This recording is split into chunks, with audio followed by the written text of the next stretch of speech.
Many people seem to listen to what the news says. They listen to what someone else said about this person. They try to get themselves updated with what's going on. They follow the news and thus they end up following a narrative as a result. They follow what someone else says, like maybe their favorite influencer as well.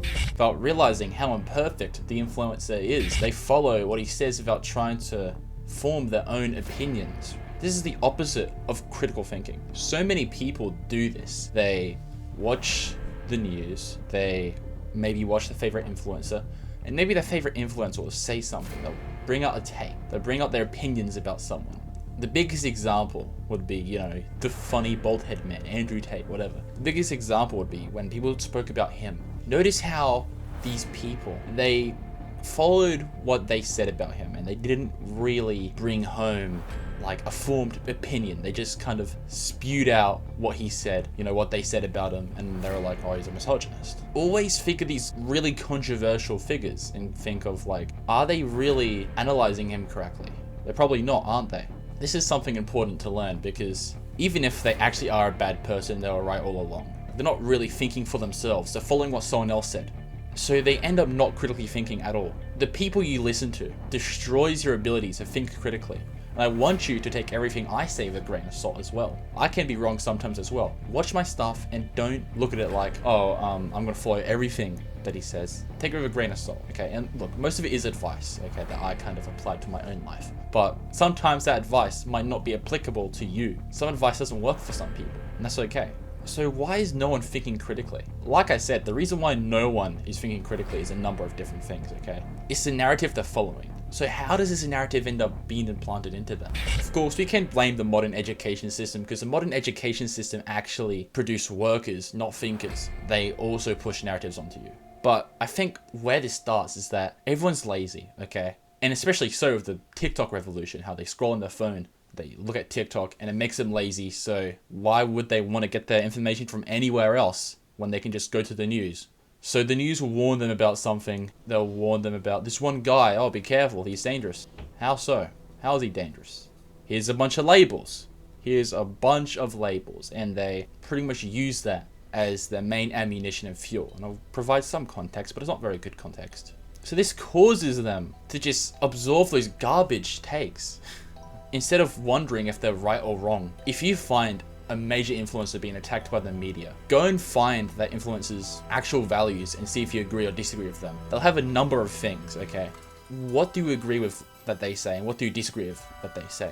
And the people that push these messages where they're attacking someone, they're usually massive media organizations like CNN, MSNBC, Fox News, Sky News, the Murdoch press, or it's an influence, that you enjoy looking up to. So you want to avoid these narratives, okay? You need to avoid these narratives if you want to think critically, because these narratives, they force agendas into your mind. This can be for a number of things, like they want to make sure you're basically like another contributor to their wallet, or they want you to vote for someone.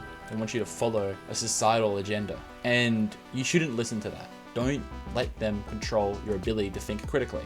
So you need to take every opinion for granted.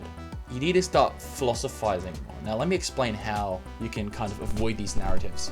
So how you can avoid these narratives is that get into philosophy. Don't research a bunch of philosophy stuff. Just get into the ability of just thinking and observing everything.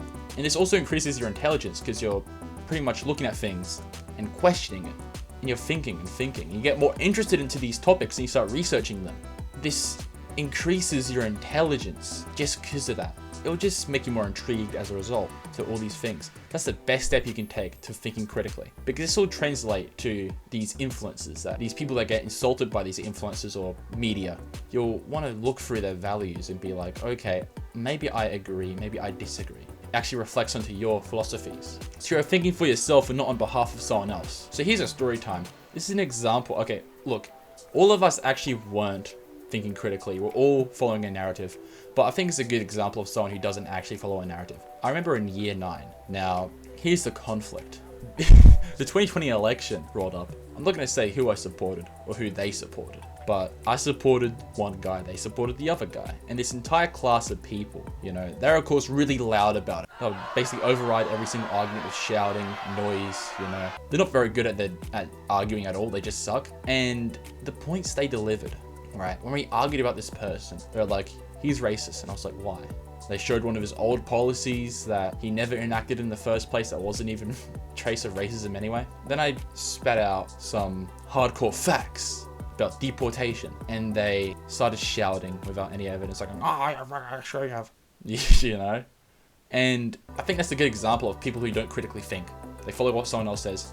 They bring out an example, like an argument, and they can't actually back it up because they didn't think about it at all. And this is a threat because we need more critical thinkers for a greater society. We need more critical thinkers so people cannot get into these destructive habits. You know, if we all thought critically, we wouldn't be so addicted to TikTok. We wouldn't be so like involved in useless celebrity gossip that we know it doesn't actually matter, because we don't know who, like, we've never met Kim Kardashian, right? We've never met these people, and they will forever be someone that you'll never actually know personally, and they will never know you personally.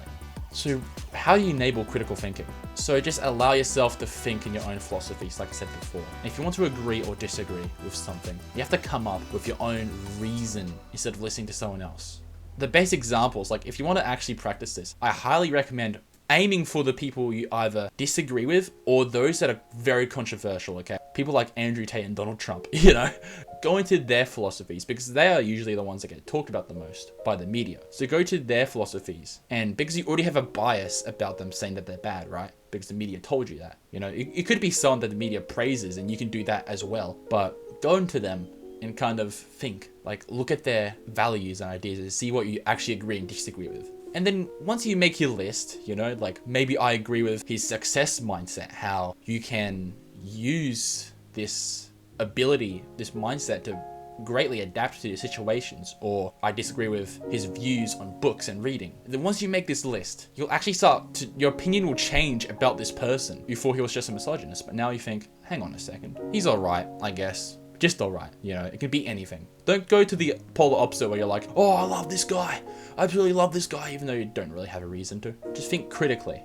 That's a great step to stepping into critical thinking. So just observe everything. And even go for those that you praise for no reason. Like maybe you watch a bunch of Ben Shapiro and you think he's absolutely amazing. Hone in to what he thinks and go like, actually, I disagree with that. Wait, that take makes no sense. And kind of form your own opinion on this person. You know, your hypothesis on this person.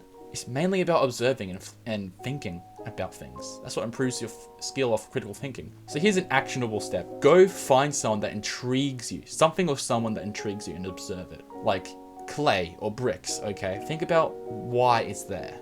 Ponder about the use of the thing, how it serves everyone. You can literally just look at a material of your house and wonder where it came from and how people found out about bricks and its use. Literally anything. Look at how we're somehow, like, think about how we were somehow able to just create technology like a computer out of nowhere. You know, even though this stuff looks like it would have been impossible to create back then. What I thought about is that I started wondering, like, if our footsteps are actually louder to small insects because they're just that big, you know? And I started pondering about that, you know, just these small things. Anyway. Wonderful stuff, I guess. Hope you learned something.